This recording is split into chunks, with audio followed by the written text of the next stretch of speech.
এই জীৱিকা সখী পশু সখী বেংক সখী আপোনালোকৰ কাৰণে আজি অসমত 40 লাখ মহিলা আত্মসহায়ক গোটৰ সদস্য হ'ব পাৰিছে আৰু আপোনালোকৰ কাৰণে এই 40 লাখ মহিলা আগবাঢ়ি গৈছে তেওঁলোকে বেংকৰ পৰা লোন পাইছে আৰু লাহে লাহে এই মহিলাসকলে নিজকে সবলীকৰণ বা নিজকে শক্তিশালী অনুভৱ কৰিছে এগৰাকী মহিলা আত্মসহায়ক গ্ৰুপলৈকে আহিছে 10 জনী মহিলাৰ লগত একেলগে কাম কৰিছে আৰু কৰবাত নহয় কৰবাত নিজকে শক্তিশালী অনুভৱ কৰিছে মই আজি আপোনালোকক ধন্যবাদ জনাম যে আপোনালোকৰ প্ৰচেষ্টাত আমাৰ অসমৰ 3 লাখ আত্মসহায়ক গোটে 556 কোটি টকাৰ ৰিভলভিং ফাণ্ড পাইছে 2 লাখৰো অধিক আত্মসহায়ক গোটে আজি 1089 কোটি টকাৰ সামূহিক বিনিয়োগ পুঁজি পাইছে আৰু সকলোতকৈ ডাঙৰ কথা যে আপোনালোকৰ কাৰণে আজি বেংকৰ পৰা আমাৰ আত্মসহায়ক গোটৰ বাইদেউসকলে 16,000 কোটি টকা লোন পাবলৈ সক্ষম হৈছে ই সহজ কথা নহয় আৰু এই 16,000 কোটি টকা লোনৰ 99% লোন আমাৰ বাইদেউসকলে বেংকক উভতাই দিছে আপোনালোকৰ প্ৰচেষ্টাত 8.82 লাখ মহিলা আজি লাখপতি বাইদেউলৈকে ৰূপান্তৰ হৈছে ই সাধাৰণ কথা নহয় ই এটা বহুত ডাঙৰ সফলতা ইয়াৰ লগে লগে আজি আমাৰ প্ৰচেষ্টা হৈছে যে এই আত্মসহায়ক গোটৰ 40 লাখ মহিলাকে আমি কেনেকৈ লাখপতি বাইদেউ কৰিব পাৰো মই আপোনালোকক ধন্যবাদ জনাইছো যে আমাৰ মুখ্যমন্ত্ৰীৰ মহিলা উদ্যমিতা আঁচনিখনৰ কাৰণে আপোনালোকে যোৱা কেইটামান মাহত যথেষ্ট কষ্ট কৰিলে আজি আমি এই পুঁজি বিতৰণৰ কাম আৰম্ভ কৰিছো বিহালীত আমি দিলো আমি নলবাৰীত দিলো জাগিৰোডত দিলো মাৰ্ঘেৰিটাত দিলো অহা পৰখি দিনাখন আমি বৰাক উপত্যকাৰ পাথাৰকান্দিত দিম হোজাইত দিম ঢেকিয়াজুলিত দিম এনেকে এটা সমষ্টিত আমি মিটিং কৰি সকলো মহিলাকে মুখ্যমন্ত্ৰীৰ মহিলা উদ্যমিতা অভিযানৰ পুঁজি আমি বিতৰণ কৰিম আপোনালোকক মই এটা কথা ক'ব খোজো এগৰাকী মহিলাৰ দুটা পৰিচয় আছে এটা হল ব্যক্তি হিচাপে আৰু এটা হল মোৰ আত্মসহায়ক গোট হিচাপে আমি চেষ্টা কৰিছো যে আমাৰ মহিলাসকলে গ্ৰুপটো লোন লওক আৰু ব্যক্তি হিচাপেও তেওঁলোক আগবাঢ়ি যাওক আজি মুখ্যমন্ত্ৰীৰ মহিলা উদ্যমিতা অভিযানত আমি তেওঁলোকক প্ৰথমে 10,000 কৈ টকা দিম এই 10,000 টকা আমি যদি 1 লাখ কৰো গ্ৰুপত 1 লাখ হয় গ্ৰুপৰো নামত টকাটো ব্যৱহাৰ কৰিব পাৰো বা আমি 10,000 টকা ব্যক্তিগতভাৱেও আমি ব্যৱসায়ত লগাব পাৰো অহা বছৰ এই মহিলাসকলক আমি 25,000 টকা আমি দিম কিমান দিম 25,000 টকা দিম ইয়াৰ 12,500 আমি বেংকৰ পৰা দিম 12,500 চৰকাৰে ৰাজ সাহায্য হিচাপে দিব আৰু এই লোনত কোনো সুদ নাথাকে তাৰ মানে 12,500 চৰকাৰে দিলে ফ্ৰী আৰু 12,500 বেংকে দিলে আৰু 12,500 টকাৰ যিটো লোন তাৰ যিটো সুদ হ'ব সুদটো চৰকাৰে দিব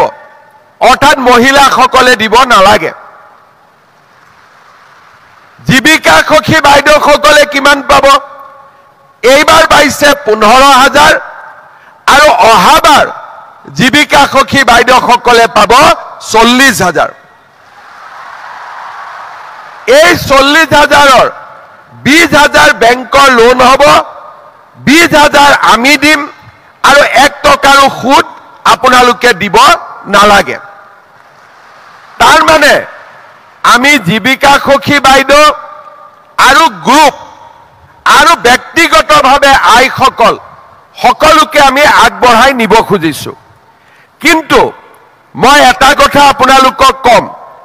আমাৰ 19,000 সখী আছে জীৱিকা সখী বেংক সখী পশু সখী গোটেই মিলি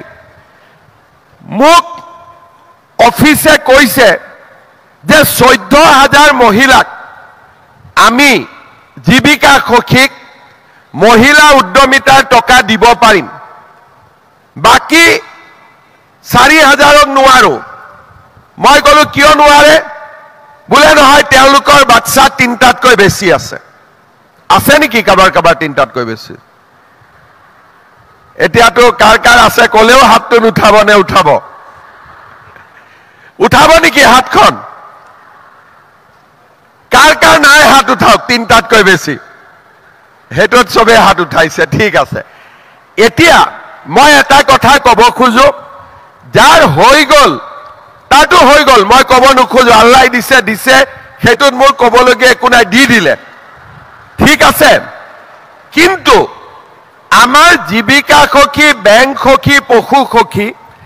আমাৰ বাইদেউসকল হল সমাজৰ এটা আদৰ্শ যদি আমাৰ কথা আমাৰ হাজবেণ্ডে নুশুনে আমি বেলেগক কেনেকে বুজাম পাৰিম জানো বুজাব সেই কাৰণে মই বিচাৰো যে হিন্দু হক মুছলমান হক আমাৰ জীৱিকা সখী বাইদেউসকল ঘৰতো মূলা গাবৰো হ'ব লাগে লাগে না নালাগে তাৰ মানে যি দিনাখনে 3টা বাচ্চা হৈ যাব সিদিনাখনে ফুল ষ্টপ এনে 2টা কব লাগে কিন্তু মই 2টা কোৱা নাই মই 3টা কৈছো আৰু জনজাতি তেওঁলোকক 4টাও কৈছো ঠিক আছে যেহেতু সৰু কমিউনিটি কিন্তু আপোনালোকে এটা কথা বুজি পাব যে অকল টকা পইচা লেনদেন দি নহয় আমি যেতিয়া নিজৰ ল'ৰা ছোৱালীক স্কুলত পঠিয়াম শিক্ষিত কৰিম ঘৰত স্বামীক আমি বুজাব পাৰিম যে এতিয়া মই জীৱিকা সখী বেংক সখী পশু সখী মই যদি 5টা বাচ্চা জন্ম কৰি লওঁ মই বাহিৰত কেনেকে বুজাম এই কথাখিনি স্বামীক হাজবেণ্ডক ঘৰত বুজাব পাৰিলেহে বাহিৰত মই মোৰ সেলফ হেল্প গ্ৰুপৰ মেম্বাৰখিনিক মই বুজাব পাৰিম মই ঠিক কথা কৈছো নে নাই কোৱা নে মই ভুল কথা কৈছো কোনে ভাবে মই ভুল কথা কোৱা বুলি আৰু মই শুদ্ধ কথা কোৱা বুলি কোনে ভাবে ঠিক আছে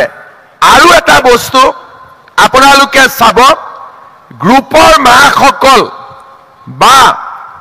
আমাৰ জীৱিকা সখী পশু সখী বেংক সখী কাৰো ঘৰত যাতে ছোৱালীক আপোনালোকৰ ছোৱালীক কম বয়সতে বিয়া দি নিদিয়ে নিযুত মইনা আঁচনি আছে এতিয়া ছোৱালীক আমি পঢ়াম হায়াৰ সেকেন্ডাৰীত 1,000 টকা ডিগ্ৰীত 1250 আৰু পিজি পঢ়িলে 2,500 টকা আৰু অহাবাৰ চৰকাৰ হলে আৰু বাঢ়িব তাৰ মানে চৰকাৰ হ'ব না নাই বিজেপিৰ অহাবাৰ যেতিয়া চৰকাৰ হলে আমাৰ মহিলাসকলৰ সুবিধা আৰু বাঢ়িব কাৰণ আমি বিচাৰিছো যে ঘৰত যাতে যিকোনো সিদ্ধান্ত লোৱাৰ সময়ত মহিলাসকলৰ কথা আমি শুনাব পাৰোঁ। শ্ৰদ্ধাৰ আই মাতৃসকল, আপোনালোকে বহুত কথা মোৰ পৰা বিচাৰে যে আমাক আৰু সুবিধা দিয়ক। লাহে লাহে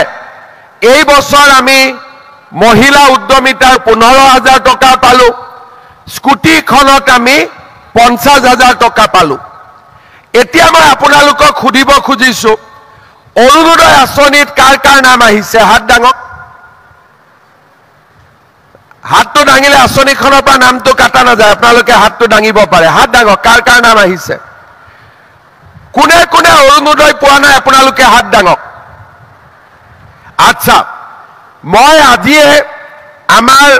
কুন্তলমণি শৰ্মা বৰদলৈক মই দায়িত্ব দিছোঁ যে যিমান জীৱিকা সখী বাইদেৱে, এতিয়ালৈকে কোৱাই নাই মই, যিমান জীৱিকা সখী বাইদেৱে